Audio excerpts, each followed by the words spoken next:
Latvia study visa के लिए क्या क्या फाइनेंशियल डॉक्यूमेंटेशन रिक्वायर्ड है।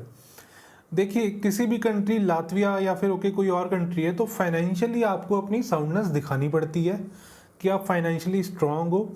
और एम्बेसी को ये दिखना चाहिए कि आपको कोई फाइनेंशियल डेस्परेशन नहीं है, कि आप यहाँ पे तंग नहीं हो, कि जिस वजह से आप भाग के यहाँ के सर्कमस्टेंसेस से वहाँ आ रहे हो। आप आ रहे हो तो वहाँ पे पढ़ने ही आ रहे हो, स्टडी वीज़ा है, वो मेन पर्पस होना चाहिए आपके लिए। तो ये एक बात होती है किसी भी स्टडी वीज़ा की, और लातविया में भी यही अप्लाई होता है। और यहाँ पे फंड्स कितने चाहिए होते हैं लातविया का स्टडी वीज़ा अगर आपने अप्लाई करना है। देखिए, लातविया का स्टडी वीज़ा अगर आपने अप्लाई करना है तो बेसिकली आपको आज की डेट में 8.5-9 लाख रुपया अपने अकाउंट में शो करना पड़ता है कि मेरे पास है ये। तो इतना ये मिनिमम है, जितना ऊपर हो सकता है उतनी अच्छी बात है। तो ये इतना होगा तो उनको होगा कि इसके पास, स्टूडेंट के पास अपनी खर्चा पानी चलाने के लिए, कॉस्ट ऑफ लिविंग के लिए इतना पैसा पड़ा है, और ये यहाँ पे इलीगल नहीं होगा, और ये अपनी पढ़ाई पे ही ध्यान देगा, काम कुम पे नहीं लगा रहेगा। दूसरी बात आ जाती है कि आपको ये सिर्फ फंड्स ही नहीं दिखाने, और ये कौन दिखाएगा? ये तो आपकी, देखो, या तो आपके खुद के होने चाहिए पैसे, या आपकी फैमिली में से होने चाहिए।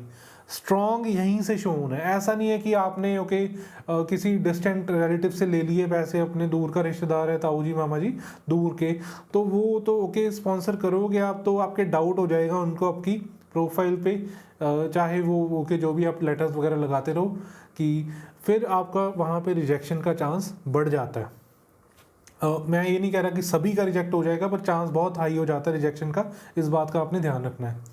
फिर है कि मैं ये क्या क्या दिखाऊंगा, टोटल जो मुझे डॉक्यूमेंट्स दिखाने हैं सारे में क्या दिखाने हैं।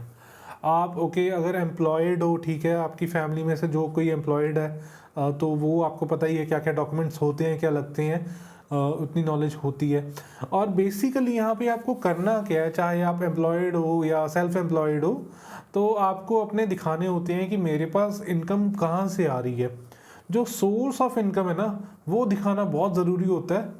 उसमें जो डॉक्यूमेंट्स होते हैं, ठीक है, कुछ होते हैं डॉक्यूमेंट्स सोर्स ऑफ इनकम के, आपको दिखाना होता है कि ये जेन्युइनली मेरे पास ये इनकम आ रही है।